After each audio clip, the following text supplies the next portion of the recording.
Assalamualaikum warahmatullahi wabarakatuh.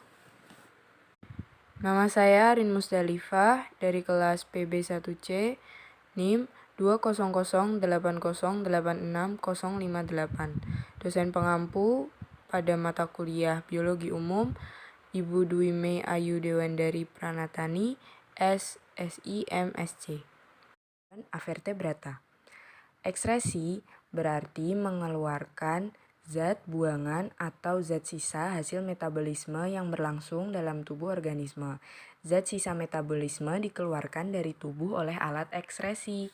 Alat ekskresi pada manusia dan vertebrata lainnya berupa ginjal, paru-paru, kulit, dan hati. Sedangkan alat pengeluaran pada hewan invertebrata berupa nefridium, sel api, atau bulu malpighi. Sistem ekskresi juga membantu memelihara homeostasis dengan 3 cara, yaitu melakukan osmoregulasi, mengeluarkan sisa metabolisme, dan mengatur konsentrasi sebagian besar penyusun cairan tubuh.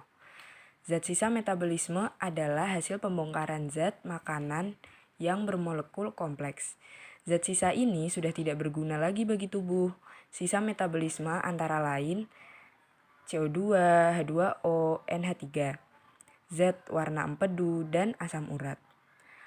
Karbon dioksida dan air merupakan sisa oksidasi atau sisa pembakaran zat makanan yang berasal dari karbohidrat, lemak, dan protein. Kedua, senyawa tersebut tidak berbahaya apabila kadarnya tidak berlebihan. Walaupun karbon dioksida merupakan zat sisa, namun sebagian masih dapat dipakai sebagai dapar atau penjaga kestabilan pH dalam darah. Demikian juga H2O atau air dapat digunakan untuk berbagai kebutuhan, misalnya sebagai pelarut. Amonia atau NH3, hasil pembongkaran atau pemecahan protein, merupakan zat yang beracun bagi sel. Oleh karena itu, zat ini harus dikeluarkan dari tubuh. Namun demikian, jika untuk sementara disimpan dalam tubuh, zat tersebut akan dirombak menjadi zat yang kurang beracun, yaitu dalam bentuk urea. Zat warna empedu. Zat warna empedu adalah sisa hasil perombakan sel darah merah yang dilaksanakan oleh hati dan disimpan pada kantong empedu. Zat inilah yang akan dioksidasi jadi urobilinogen yang berguna memberi warna pada tinja dan urin. Asam urat merupakan sisa metabolisme yang mengandung nitrogen, sama dengan amonia, dan mempunyai daya racun lebih rendah dibandingkan amonia karena daya larutnya di dalam air rendah. Tugas pokok alat ekskresi ialah membuang sisa metabolisme tersebut, walaupun alat pengeluarannya berbeda-beda. Sistem ekskresi pada invertebrata. Sistem ekskresi invertebrata berbeda dengan sistem ekskresi pada vertebrata. Invertebrata belum memiliki ginjal yang berstruktur sempurna seperti pada vertebrata. Pada umumnya, invertebrata memiliki sistem ekskresi yang sangat sederhana dan sistem ini berbeda antara invertebrata satu dengan invertebrata lainnya. Alat ekskresinya ada yang berupa saluran malpighi, nefridium, dan sel api. Nefridium adalah tipe yang umum dari struktur ekskresi khusus pada invertebrata. Berikut ini akan dibahas sistem ekskresi pada cacing pipih atau planaria, cacing gilik atau annelida, dan belalang. Sistem ekskresi pada cacing pipih. Cacing pipih mempunyai organ nefridium yang disebut sebagai protonefridium. Protonefridium tersusun dari tabung dengan ujung membesar mengandung silia. Di dalam protonefridium terdapat sel api yang dilengkapi dengan silia. Tiap sel api mempunyai beberapa flagela yang gerakannya seperti gerakan api lilin. Air dan beberapa zat sisa ditarik ke dalam sel api. Gerakan flagela juga berfungsi mengatur arus dan menggerakkan air ke sel api pada sepanjang saluran ekskresi. Pada tempat tertentu, saluran bercabang menjadi pembuluh ekskresi yang terbuka sebagai lubang di permukaan tubuh. Air dikeluarkan lewat lubang nefridiofora ini.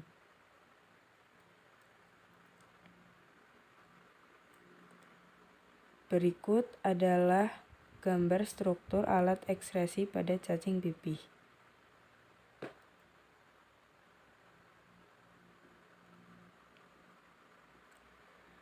Sebagian besar sisa nitrogen tidak masuk dalam saluran ekskresi.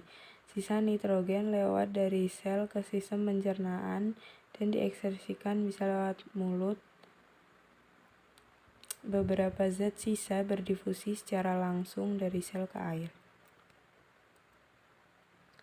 2. Sistem ekskresi pada Annelida dan Moluska.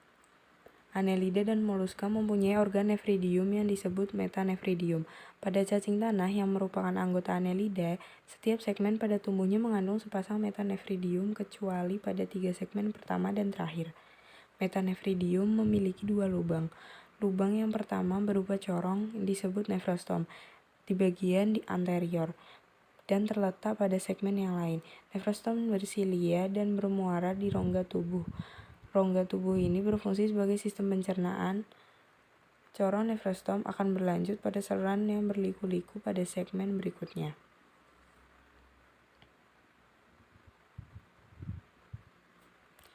Berikut merupakan gambar sistem ekskresi pada Annelida.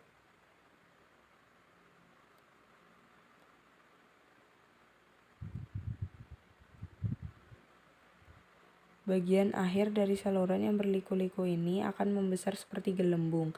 Kemudian gelembung ini akan bermuara di bagian luar tubuh melalui pori yang merupakan lubang atau corong yang kedua. Disebut nefridior. Cairan tubuh ditarik ke corong nefrostom masuk ke nefridium oleh gerakan silia dan otot. Saat cairan tubuh mengalir lewat bawah pada nefridium, bahan-bahan yang berguna seperti air, molekul makanan, dan ion akan diambil oleh sel-sel tertentu dari tabung. Bahan-bahan ini lalu menembus sekitar kapiler dan disirkulasikan lagi. Sampah nitrogen dan sedikit air tersisa di nefridium dan kadang diekskresikan keluar. Metanefridium berlaku seperti penyaring yang menggerakkan sampah dan mengembalikan substansi yang berguna ke sistem sirkulasi. Cairan dalam rongga tubuh cacing tanah mengandung substansi dan zat sisa. Zat sisa ada 2 bentuk, yaitu amonia dan zat lain yang kurang toksik, yaitu ureum. Oleh karena itu, cacing tanah hidup dalam tanah dalam lingkungan yang lembab. Annelida mendifusikan sisa amonianya di dalam tanah, tetapi ureum diekskresikan lewat sistem ekskresi.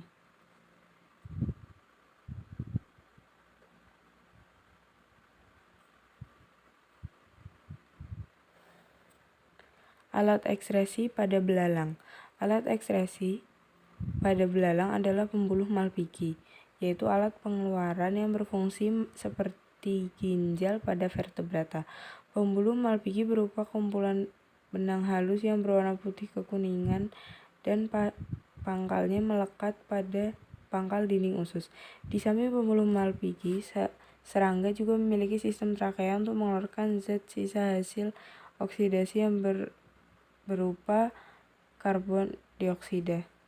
Sistem trakea ini berfungsi seperti paru-paru pada vertebrata. Belalang tidak dapat mengekskresikan amonia dan harus memelihara konsentrasi air di dalam tubuhnya. Amonia yang diproduksinya diubah menjadi bahan yang kurang toksik yang disebut asam urat. Asam urat berbentuk kristal yang tidak larut.